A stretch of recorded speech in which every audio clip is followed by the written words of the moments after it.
Hi everyone, this is Esra Baykal. It's great to be here with you in Arab Health Week. And today I will be talking about the digitalization of well-being and mental health and how we can use technology in order to fill the gaps within the mental health industry. So before I will jump to the topic, I would like to just introduce myself. I am the CEO and co-founder of Mood Care, mental well-being and self-therapy app. Mood Care is a mindfulness-based cognitive behavioral mental self-help tool that is supporting the mild depression and anxiety problems. So let's begin. So I would like to firstly start with why the digital mental health care is important now.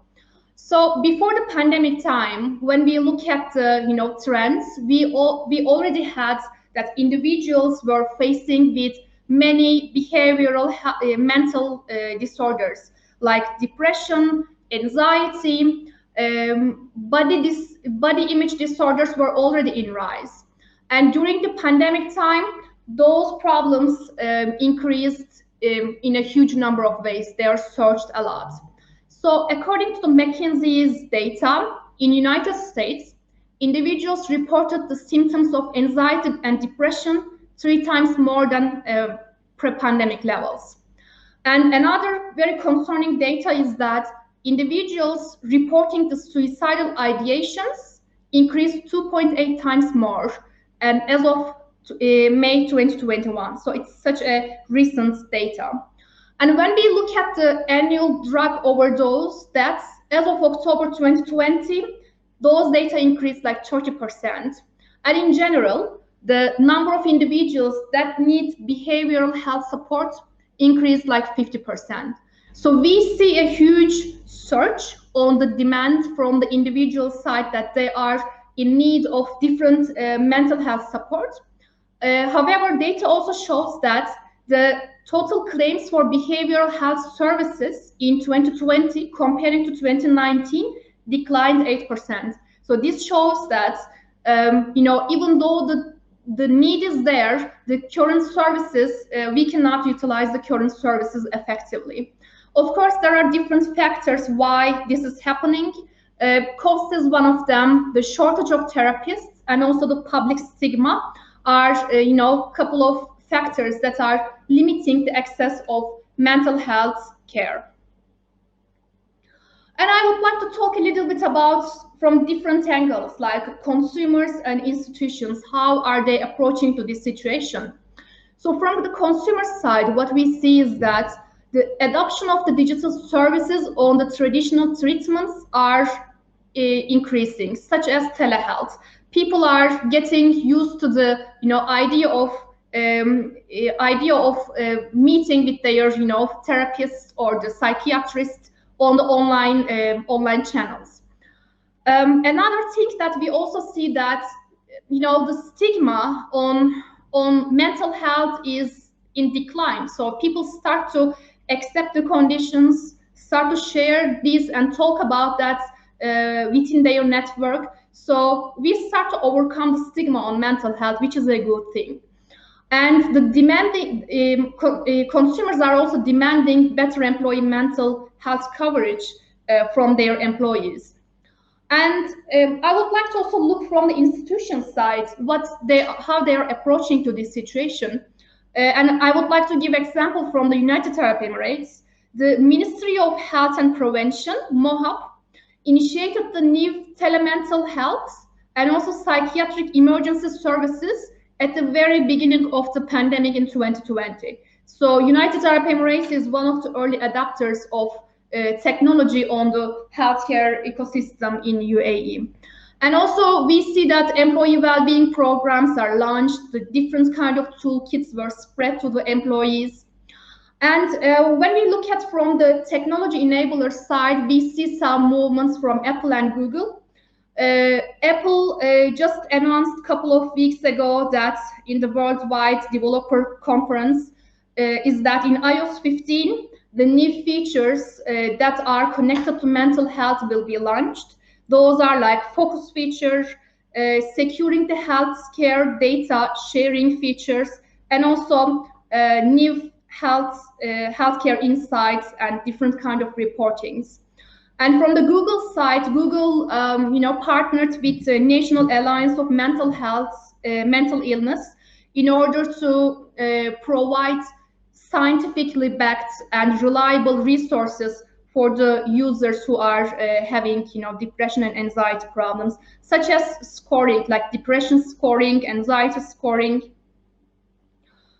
And how the industry is responding to this change. As I mentioned earlier, that currently the traditional methods are not utilized with its full effectively. We don't utilize them, and different kind of approaches are trying to fill the gap in the industry. One thing is telehealth.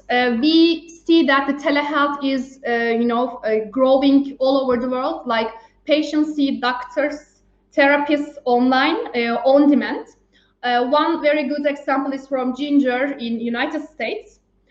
And the self-therapy tools are also emerging, like the people who don't want to get just counseling from someone else can have those self-help tools and try to overcome the mild disorders by themselves. One example is our company Mood Care. We use evidence-based therapeutic interventions so that users can use their own convenience to tackle with those problems. Third thing is the digital therapeutics. The prescription of health apps that are targeting the specific disorders are emerging, and Germany and United States are pioneers. Just a couple of months back, Germany launched that those mental health apps can be prescribed as a medicine, and Deprexis is one of the example of that segment. And also we have well-being tools like mindfulness, sleep, and meditation apps like Calm, which had a little bit longer, older history. And I was talking about employee well-being. It became more and more important. According to the McKinsey survey, 23% of people in the workplace have depression. And out of this, 23% of people are losing their productive times 5 times more than other employees. So it's a huge number.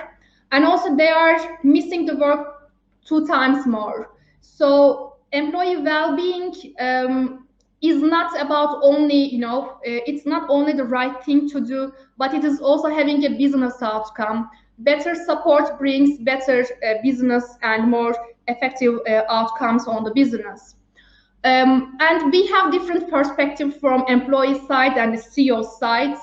According to Ginger search, we see that 96% of the CEOs think that they are doing enough for their employees' mental well-being. However, from the employee side, they only agree like 69%. And I would like to talk a little bit about mood care, like how are we addressing this mental health problem in the world. Mood Care is a mindfulness-based cognitive therapy app that is helping users to manage mild depression, anxiety, and other behavioral conditions. It is developed by psychologists, and we are utilizing artificial intelligence and science-backed cognitive behavioral therapy techniques. In the fourth screen, as you can see here, we have a chatbot that users can engage with this chatbot about the emotional situations. And based on the emotional stage, Mood Care is suggesting different kind of CBT tools, CBT activities, so that people can practice on their own. And we have behavioral educational programs and regular mental health reports in order to show to our users that they can see their progress within their own data.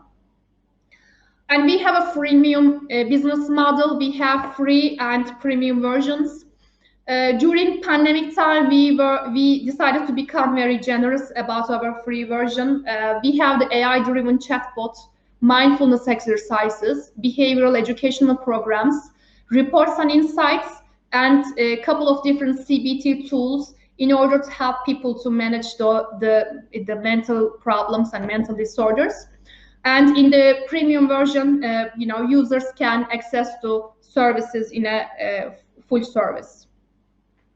So that's all from my end. I'm happy to get connected about and discuss more about the situation. Let's overcome together this problem and just fix it. Please feel free to get connected with me through LinkedIn and via my email. Thank you.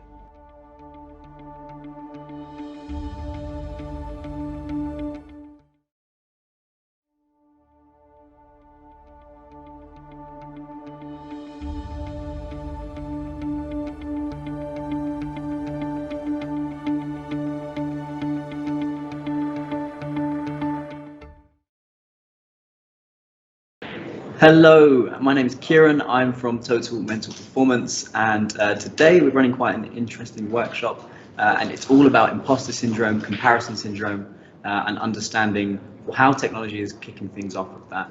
So, top level, who even is this guy? So I'm Kyran, I'm the founder of Total Mental Performance, and I'm a mental performance coach. So my background is 8 years in international boxing on the England team, spent 6 years in software sales, and it was in those arenas where I really figured out the pressures of being a high performer, all about mindset and understanding how do things work. Some of the big wins, so when I was 17, I sold £500,000 in new business, made the England team, was 6th in the UK, and fought around the world. Some of the lows of that journey were severe anxiety, depression, suicidal thoughts.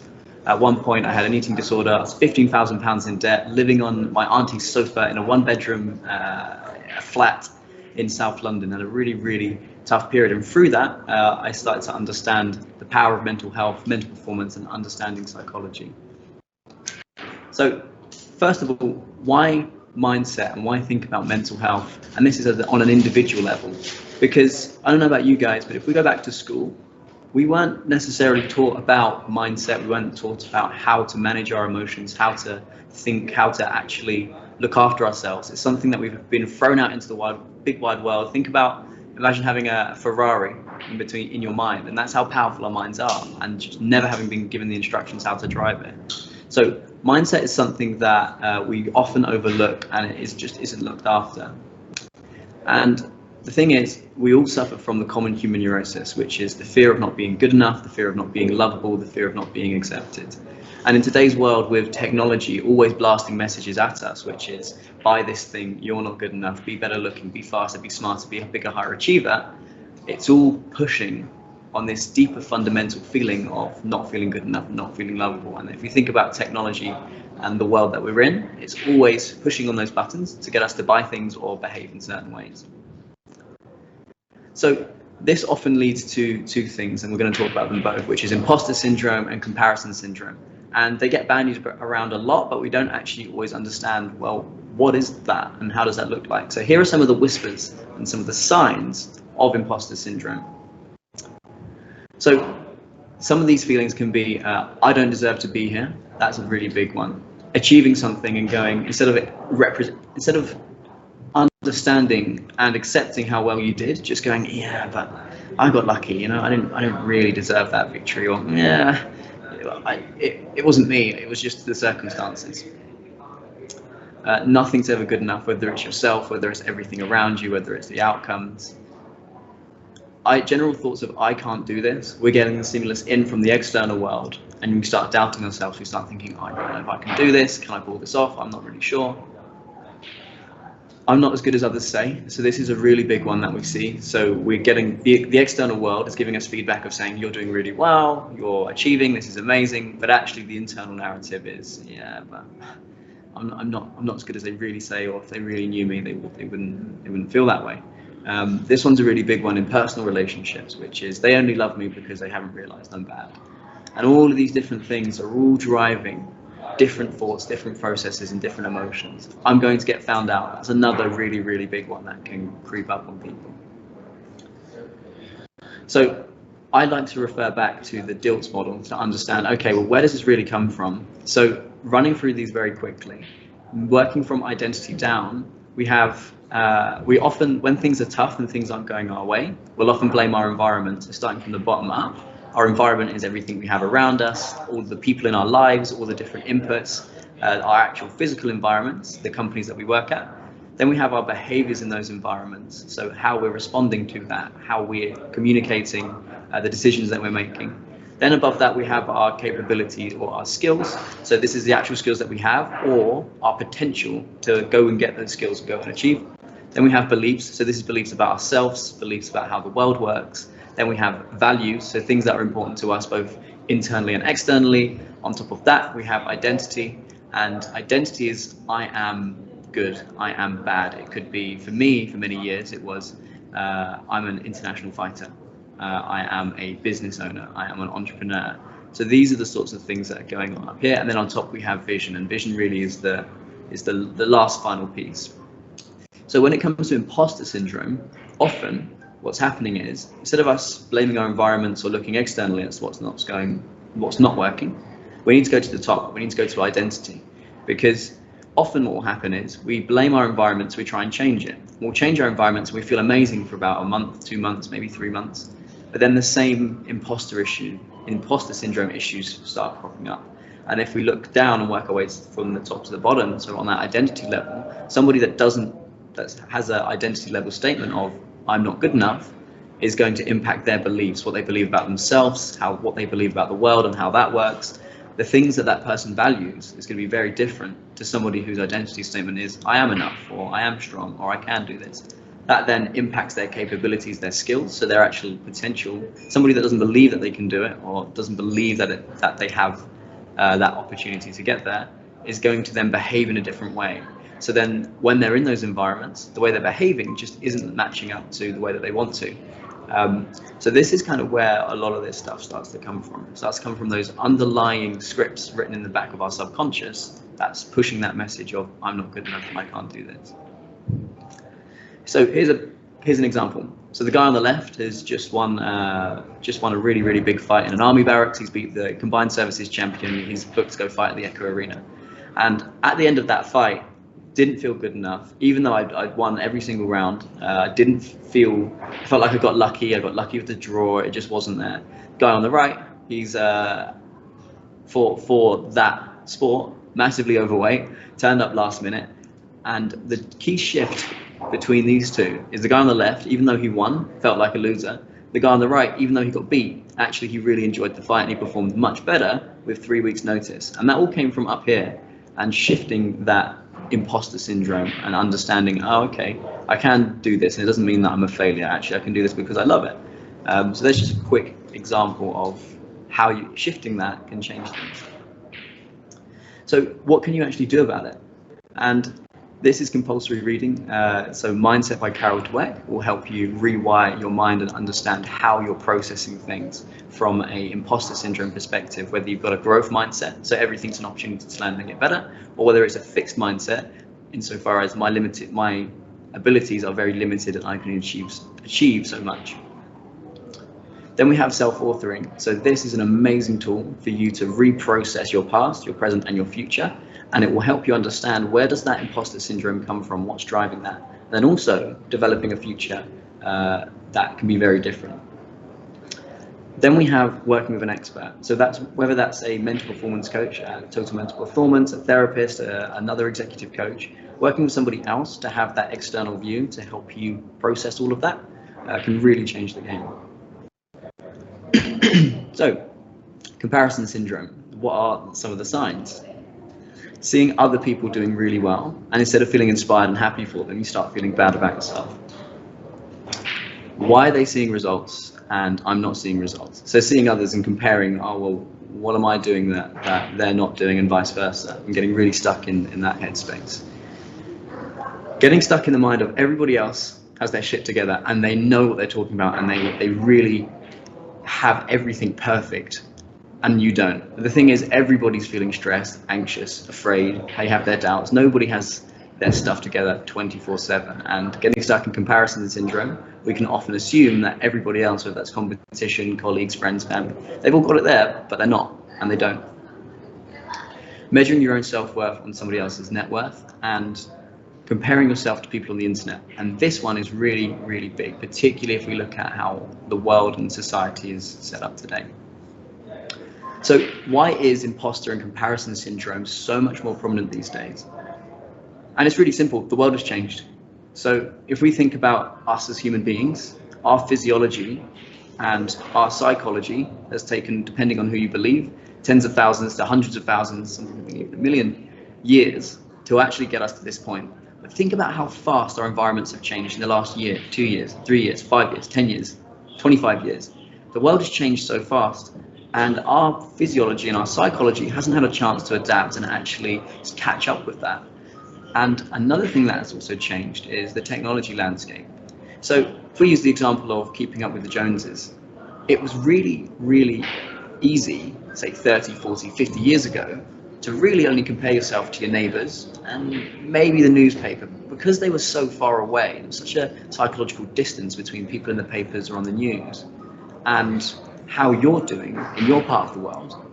It really didn't matter. Whereas if you look at things now, things are very, very, very different, because on the internet, we can log into our phones and it's almost like we've got a window into the Joneses next door, but the Joneses aren't genuinely next door. It'll often be a crazy high achiever. Maybe it's a very young football player that's making tons of money and he's a super high scorer, and you're thinking, oh my God, I can't compare to that. Business people that are setting up businesses and doing really well. These sort of 0.1% outliers are being pushed everywhere because it's so accessible, and that becomes the norm. So when we don't compare to, these crazy supermodels, these super billionaires, these overachievers, it's really, really hard, and it's really, really easy for us to look inwards and say, I'm not enough, or why can't I have that? And that's really where you're starting to see the world of technology change. Some of it's been for good, but some of it, if we're constantly getting messages of, I'm achieving, what are you doing? Everything's great for me, what are you doing? That's where things start to get really difficult, and they start to pull on this comparison syndrome and on the imposter syndrome. And that's where really, if we look at technology as a whole, it's not always been our friend. And whilst we can build businesses, we communicate in ways that has been amazing, at the same time, again, it is, if you're being bombarded with messages of you're not good enough, you can't do this, or even just seeing other people being successful all of the time, and you're not competing in the same spaces, it's very easy for us to start comparing. So again, what can you do about it? If you get triggered by imposter or comparison syndrome, look inwards and ask yourself, instead of they have triggered me, or I've seen this and it makes me feel bad, or whatever, look inwards and ask yourself, what part of me was triggered? Which part of me was getting triggered by that comparison syndrome, by that imposter syndrome? What is it within me? And take control of that, because it's a lot more empowering to go, okay, a part of me hasn't responded well to that, versus blaming everybody else in your environment. Oh, well, they're lucky because they did this, or well, they don't have it as hard as me, or they don't have this or that, or whatever. Actually looking inwards and asking what part of us is being triggered is one way, which can lead to profound mindset shift. Manage your inputs, so making sure that everything that's coming into your world, whether that's on your social feeds, the news that you read, the media formats that you consume, just making sure that all of those aren't going to be triggering you, and understanding that you don't necessarily need to know what everybody's up to. You don't need to know the ins and outs of what everybody in your space is doing. It's good to have your ear on the ground and understand what's going on, but don't get consumed and don't get stuck in that. And this is really about being the captain of your own ship. And if we think about a yacht, and if we think about a harbour, there's lots of different ships and lots of different yachts in there. And if you find yourself comparing to others, if you imagine that you're your own super yacht, and next to you is going to be a rowing boat, and next to you could be a cruise liner, and there could be a speedboat. And what's interesting is we're all comparing, and the rowing boat is looking at the speedboat and going, I'm never going to be as fast. The speedboat's looking at the cruise liner and it's going, I'm never going to be as powerful. The cruise liner is looking both at the speedboat and at the rowing boat and thinking, I'm never going to be as free as the rowing boat, and I'm never going to be as fast as that. How do I compete? And the funny thing is, they all have different journeys, they all have different destinations, so they're not even going to the same places. Yet because they're in the same harbour or in the same part of the ocean, they're all getting distracted. So if you can be the captain of your own ship and think about your destination and think about what strengths and skills and values that you have, and really own that, whenever that does come in, instead of getting distracted by the other boats, it can be a lot easier and simple. And another, again, working with an expert, somebody else that can ask the hard questions that can help you really understand what it is that's driving these behaviors, these thoughts, these feelings, these doubts, to help process all of that. And then manage your outputs. Just understand what the ins and outs of that you need to do in order to get to your destination, and don't get distracted. So break it down on a behavioral basis. So as I understand, we're not going into Q&A. We'll be going into the panel in a moment. But everyone, it's been an absolute pleasure. If you have any questions, feel free to email me on this, www.totalmentalperformance.com. I'm also on LinkedIn, just search Kyran, Luis O'Neill.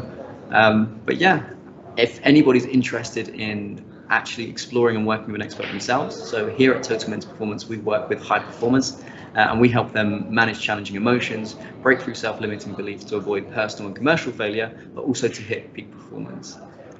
So that's it from me. I'm happy to wrap up the presentation. Next, we've got a very, very special speaker, and her name is Hazel Gale. She's very special to me. I've worked with her for many, many years, and she completely changed the game in my performance, in the way that I see myself, and I pinned a lot of the success we've had so far at TMP, and just generally for me in life. So you guys are in for a real treat.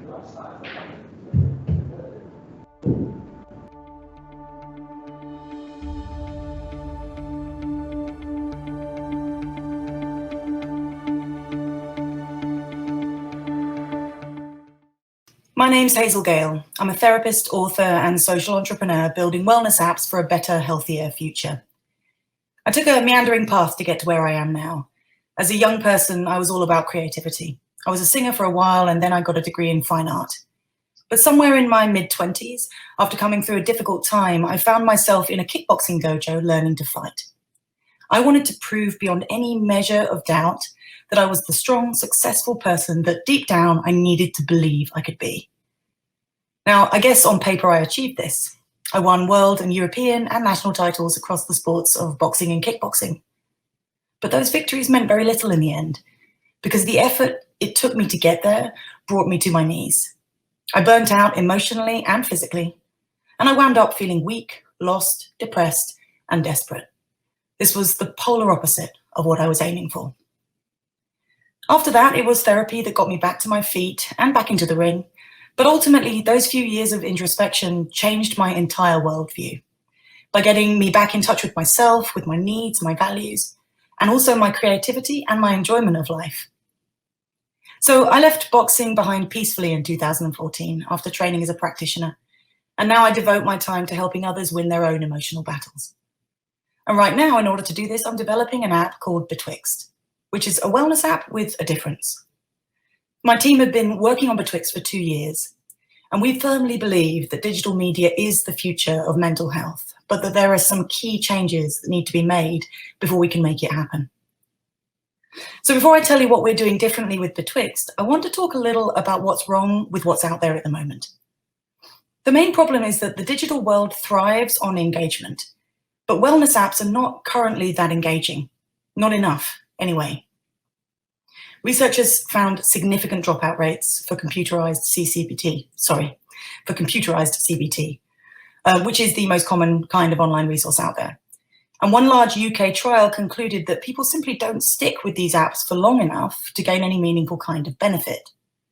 As it turns out, making a truly engaging health app is not a straightforward matter. And strategies that might work in other domains can actually backfire when it comes to wellness and self-care. So take gamification, for example. Most gamified experiences rely on just a small fraction of game design elements such as points and badges. But these miss the deeper, richer parts of play that make games truly enjoyable rather than just addictive. The ignored, richer elements include things like story and world building, exploration, aesthetics, and a sense of real connectedness. So while standard gamification can work really well for fitness apps, where competition and leaderboards feel appropriate, a 2013 study revealed that participants found that, quote, points, rewards, and achievements were a poor fit in the context of mental wellness and mindfulness. I think the truth is you simply can't treat deeply personal issues as something to gamify without trivializing them. Now, like gamification, AI chatbots have run into a similar kind of problem. They promise an engaging therapeutic experience, but this isn't happening yet. Despite enormous potential, current AI can only mimic conversation on a superficial level. It's enough if you want to have a chat about the weather, but not so much if you're pouring your heart out and need to be heard. So as a result, therapeutic conversations with AI can feel shallow and generic. All too often, the most you can really hope for is a pep talk from a cute critter. This might sound innocuous, but in a sensitive context like mental health, a small mishap can make a real problem. For example, when told, "I'm depressed," one chatbot responded dismissively with, "Maybe the weather is affecting you." This simply isn't good enough. Finally, there is another largely ignored issue with mental health apps, and that's that despite best efforts, they can be stigmatizing. In a 2016 paper, clinical psychologist Dr. David Baykal writes that, quote, "Users who are experiencing low levels of a disorder might feel labeled by an app that assumes they have a clinical diagnosis. Self-stigma from this labeling can be harmful, lowering self-esteem and self-efficacy." So what is the way forward for mental health tech? How can we design solutions that foster meaningful engagement? My team at Betwixt has been researching this particular question for years. And after what I've just said, the conclusion we've arrived at might come as a bit of a surprise. But what we're drawing on to make this app work is actually gaming. But in particular, it's the traditionally niche and maybe somewhat nerdy world of narrative gaming. We've arrived at this conclusion because games, as opposed to gamification, are not only a chief source of entertainment for 3 billion people on the planet, but also that for thousands of years, play and fiction have been how we've made sense of ourselves. So Betwixt is a game app, but it's one that fuses story, fantasy, psychology, and play to help people feel excited and gripped by the process of developing emotional self-awareness and mental resilience. The setting is key. So to give you a taste of what I'm talking about, I'd like you to imagine that you've found yourself in a strange, frozen world where the air is cold and the snow is thick and the wind howls over an endless white plain. It would be easy to feel alone here if it wasn't for the comfort of a wise voice that speaks to you from somewhere in the back of your own mind. "You can get out of here," it says. "I'll help you, if you let me." And so together with this mysterious voice, you travel through the in-between, which is an epic, dreamlike environment that responds to your emotions and makes real what you think. You discover that the very weather in this place is your emotion made manifest, and that your thoughts control the world around you. Ultimately, you learn that you've found yourself in the in-between for one simple reason. This place was built to show you how to face yourself and walk away stronger. And we've tested Betwixt with thousands of people, and the feedback we're getting validates our theory that gaming and story together can create the kind of safe space needed for people to engage fully with the questions they need to ask. Here's how it works. First, the game format creates an optimal learning environment to build new skills and habits. Any skill requires repetition and practice. And that includes all of the internal skills like mindfulness and creative thinking. Because games are so engaging, they can naturally enable repetition of desired behaviors without the need to push or guilt yourself into doing what you know you should do. And even better than that, because failure is not a big deal in the game. In fact, in games, failure is necessary to progress. By engaging in this kind of way, we can master that much coveted growth mindset, which I think most of us know a fair bit about, but really struggle to practice. Second, play safely simulates reality. In his book, The Storytelling Animal, Jonathan Gottschall argues that play is how we prepare ourselves for the demands of life. Here's a quote from that book. "The most common view of play across species is that it helps youngsters rehearse for adult life. From this perspective, children at play are training their bodies and minds for the challenges of adulthood. They're building social and emotional intelligence." But of course, it's not just kids that need to build those skills. Betwixt is for adults, and it uses that same theory to help people learn the more mature abilities of effective, empowering self-reflection and good communication. And then finally, and quite beautifully, story is how we bring meaning to our lives. Again, according to Gottschall, we daydream roughly 2,000 times per day. His quote on this is that, in other words, we spend about half of our waking hours, 1/3 of our lives on Earth, spinning fantasies. So we are storytellers at heart. In psychology, there's a concept called narrative identity. It's the idea that we see our lives as evolving stories. The right kind of story can connect our past, present, and future in a meaningful and purposeful way, and it can help us feel like the agents of real change. So the challenge for many people who struggle with mental health comes down to this. How do I change my underlying story when it isn't serving me? This idea has been at the core of our work while designing Betwixt. To help our users change their internal narratives, we actually cast them as the protagonists in a story, one that they can explore, be creative within, and ultimately transform. We've learned from the feedback that when you create a safe, playful, fictional space around real-life problems, something quite magical happens. People engage. They brave their inner darkness and approach it. And then they come back round and explore it all from a different angle. What we've seen is play, creativity, and even excitement as people use Betwixt to learn about themselves. It's a process of meaning making that, to me as a creator, has been deeply inspiring to watch.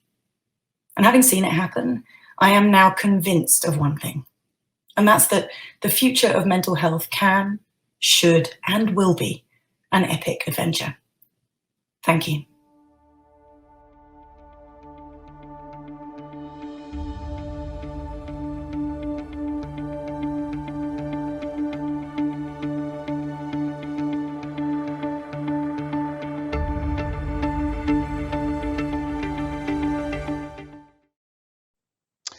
Thanks to all three of our presenters. You can see that they've joined me live on screen. Esra, Kyran and Hazel, thanks for joining us. I know that we won't have enough time to chat about all the things that are popping up in the Q&A box and in my mind, but we'll give it a go. Esra, I'm going to come to you first. What's the biggest challenge that you're facing? Because obviously the three of you come across with immense enthusiasm and positivity, but clearly there are some challenges that we ought to be aware of.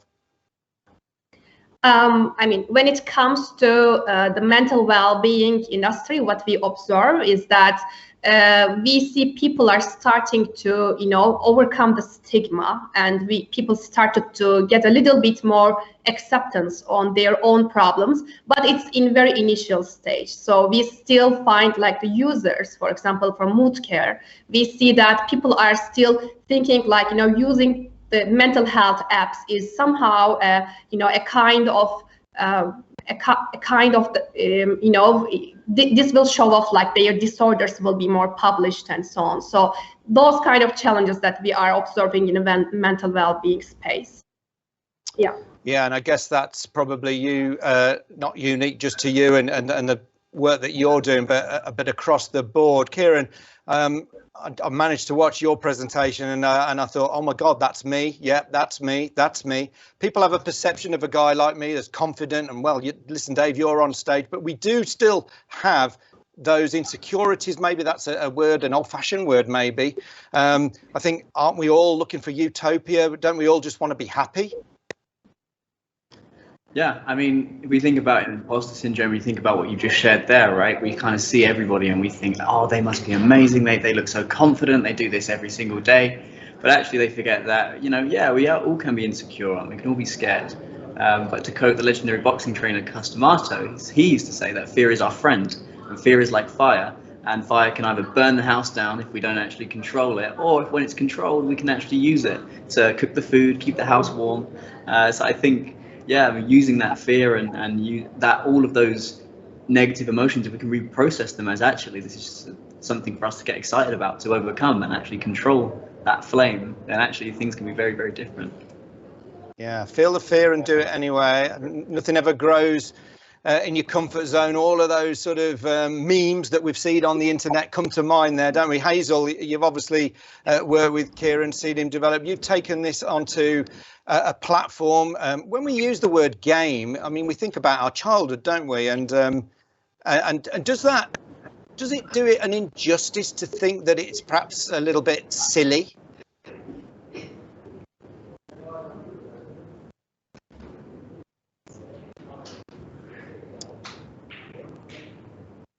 Oh, we're not hearing you very well there, Hazel. We're going to sort your sound out, but I will come back to you. So, I want to make sure that we get an answer from you. Do you? I'm going to go back to you, Esra, while we sort Hazel's sound out. Esra, do you get that? You know, with technology, people say, "Oh, you know, it's not for me. It's not a good fit," because we assume everybody wants to embrace apps and technology and online, but not everybody does, do they? And in fact, some people are moving away from it because it's had a negative effect on their well-being.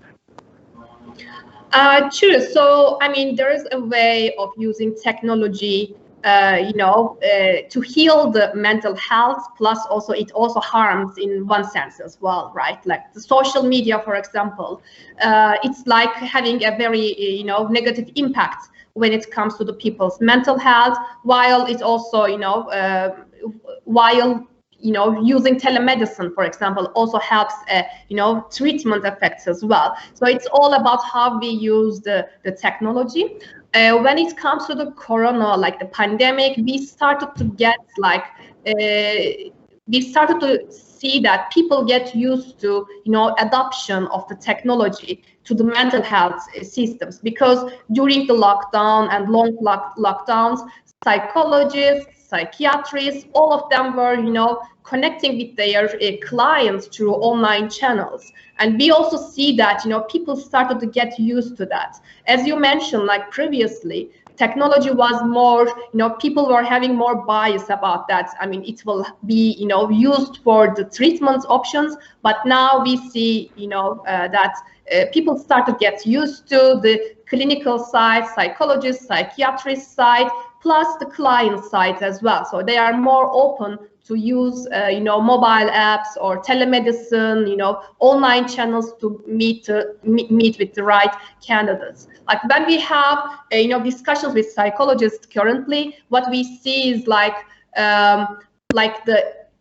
therapists in Dubai are, healing the people in the United States. So there is, the border technology is somehow, taking out these borders to connect people. So we need to utilize this opportunity to heal the mental health problems as well. Yeah, well, and you mentioned connectivity there. During the pandemic, unfortunately, my mum, who has dementia, was hospitalized and could not get any visitors. And the only outside connection she had with her family was through FaceTime. So we were able to see each other, and for her mental well-being, for ours, just to make sure she didn't feel abandoned. It's a very, very basic form. But again, 10 years ago, we wouldn't have been able to do that. Hazel's back in the room.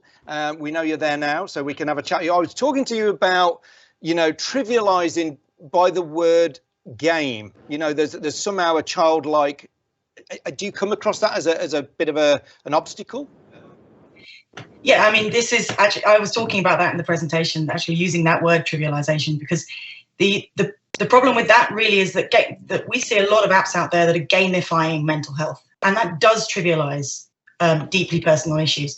What we're doing with Betwixt is not gamification, but using the richer, deeper elements of game design, such as narrative identity, narrative intelligence, and immersive experiences. And the fact that it does, these sorts of things do bring us back to our childhood a bit, is not something that trivializes the topic, but actually it awakens the part of our mind that we need in order to solve these problems. We were engaged fully with wonder when we were children. We found long grass or the smile on someone's face incredible when we were children, and we lose that when we get older, largely to do with the schooling system and having to get grades and things. It gets kind of beaten out of us. And that's a big part of why we hold on to problems. We just keep doing the same thing over and over because we aren't being creative about it. So bringing back that sense of childlike wonder is actually a core ingredient in how we believe that our app is going to work better than many others. unleash the inner child. Kyran, I'm going to come to you, because the way that you made your presentation, I actually thought, as a former youth worker, that's a presentation that needs to go into youth facilities, to younger people in schools and communities. You mentioned it there, Hazel. You know, this stuff needs to be taught, because I think you're right, there is a period up to perhaps aged 9, 10, 11 where we are free, our minds are free, and then all of a sudden, you know, it's grades, it's he made the football team and I didn't, or you've got better trainers than me, the social media, you know, Esra's mentioned that. That's a challenge. Should this be a main thing taught from a very early age, Kyran? Absolutely, because the mind is a muscle. And to loosely quote Sam Harris, a neuroscientist, he put out a really good point, which is our minds are the basis for every single thing that we experience and every relationship that we touch. Therefore, it makes sense to train it. And when's a better time to train the mind when it's so plastic, when we're kids and even teenagers? They can pick that stuff up so quick. So imagine if, just like brushing your teeth, you were taught to journal, and if you were how you were feeling, to express that with the people around. You know, if we could automate those behaviors for kids and it just became the norm, just generally as a society, and the empathy that we'd have for each other and the general output, in my eyes, it's an absolute no-brainer. Yeah, I think you've hit on something there, Esra. You know, let's go back to what you talked about. You know, in terms of, especially for the newer generations coming through, the next generation who are going to be faced with, they're going to be bombarded with messages. You know, Kyran mentioned them earlier, Hazel's mentioned them, you know, about conforming, about being a certain body shape, about, you know, the news that you read, clickbait, you know, headlines that draw you in, and, you know, then you become addicted to social media and your smartphone. What are you doing, or what do you suggest that we do to challenge that? Because it can all affect our mental well-being. Sure. So what is I mean, for especially the social media, I mean, my first suggestion would be, you know, just try to follow only the, you know, the influencers and the social media channels that are having some healing effects, and more like just use it more like finding the right people and the right news, rather than just, you know, using it for showing off or creating a network, because this network on online channels is virtual, and somehow it is, I mean, fake, I would say. Like, if I will say it in a more bold way, I mean, you know, this is one way. I mean, just, you know, follow the influencers and follow only the social channels that are improving the quality of life. That would be one thing. And second thing is, and what is very trending, and what we also suggest within Mood Care, our mental well-being app, is that the digital detox becomes very popular. So try to find a time where you just, you know, just disconnect within the digital tools. I mean, it's not only social media, but also the computers, mobile apps. I mean, it is not easy to do that, but then when we start to do it gradually, we see that, you know, it becomes so much integrated in our lives. So it is so hard. But let's say, I mean, just have a 10 minutes walk without having a mobile app with you. Just have a 10 minutes walk in the nature without having any connection with the digital tools. So this helps a lot, and then gradually increase this, you know, the time with this digital detox times. So that is a really, you know, the practice that is getting popular, and I think it is very needed by everyone. I would suggest the digital detox, and also following only the right tools within the social media channels. Yeah. Yeah, and I'm guessing that, and I'll come to you shortly, Kyran, that you would agree with that. You mentioned journaling. It's about training yourself, and you come from a very disciplined sport background where training is crucial. I mean, it had some negative effects on you. Hazel, you came from a similar background. What sort of results are you getting, Hazel? I mean, what can we expect from that? Because it's quite a new sort of approach, isn't it, to what you're doing? What can people expect? Getting good results, presumably? Yeah, the feedback has been incredible, actually. We set out to try and create something that was going to be engaging and was going to feel like real connection, even though, of course, it is an algorithm, it is an app. And we didn't know if we could do it.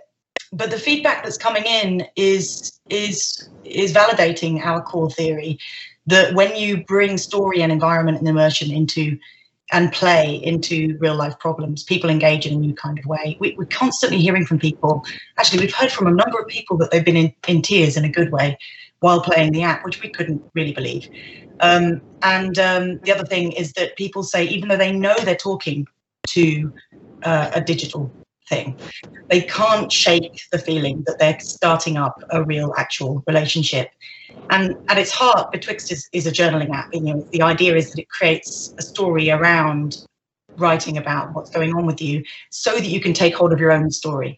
And so people are getting this. So what we want people to go away with, and what we're hearing from the feedback is working, is that people are coming to this app feeling lost, and they're walking away feeling not just that they can be the hero of their own story, but that they can be the author of their own story.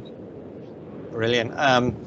I'm going to come back to you, Kyran, to talk about journey. Just one thing that, Esra, you pricked my conscience there about phone use. I did see somewhere, and I did try this for a while, that you can use grayscale on your screen to cut out all of those red alerts. And if you've ever, I mean, I use an iPhone. Other phones are available, of course. In grayscale, it's a really hard thing to look at for very long. You just think, ugh, and it does put you off, and you don't get those alerts because often we're distracted. I've turned all my telephone alerts off. Kyran, let's come to you. Journaling, we've talked about it being digitized.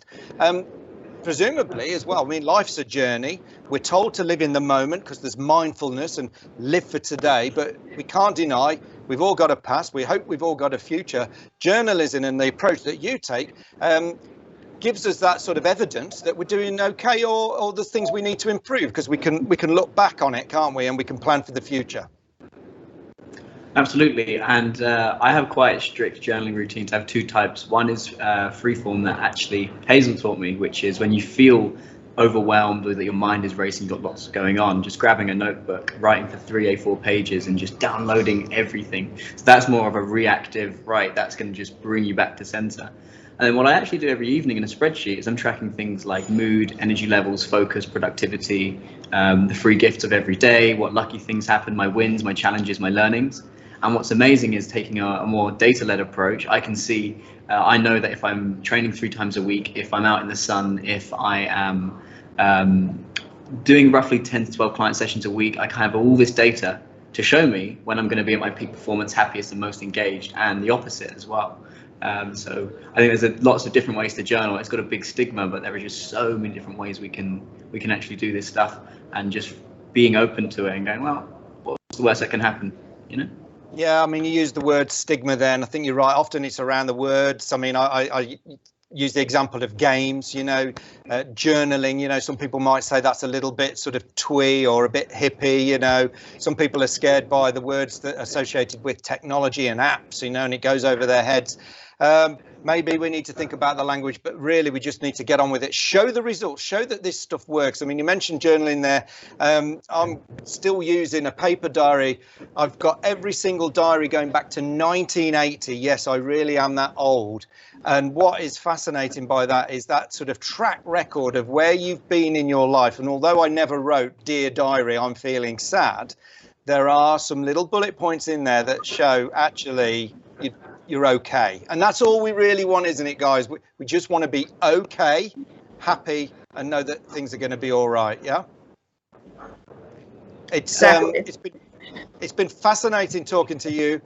I know that we could carry on this conversation. If we were having dinner together, we would be there till midnight tonight, chatting away, and people would be tuning in to see where this conversation could go. Sadly, we don't have any more time. What I have been telling everybody is that they can join us on the hashtag Arab Health Week to keep the conversation going. You three guys, I know you're on social media, so pick up on that hashtag. People will have questions that want to connect with you on social media as well. Gosh, I don't know, 1 minute we're promoting social media and the next minute we're not. It's there to use, and obviously they can watch this presentation and your presentations again back on the Future Health YouTube channel. Guys, brilliant. You've achieved so much. You've got so much more to achieve. Go out there and crack it for us all, please. I'm sure you will. Brilliant stuff. Thank you.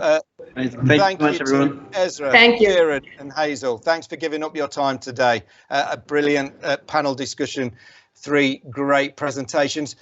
Brilliant presentations throughout the day. We are sadly coming to the close of the second day of Arab Health Week. It's been an absolute pleasure to be your host. Let's take a look at what's coming up tomorrow. As you can see, in the morning, we'll be talking cybersecurity with Ashish. We've got Dr. Eunice Kazim, who's coming on to talk about stem cell therapies. That's not one we've touched on at all over the first 2 days. Then we'll look at the introduction to stem cells again, but in regenerative medicine. That's with Dr. Salman Dalvi.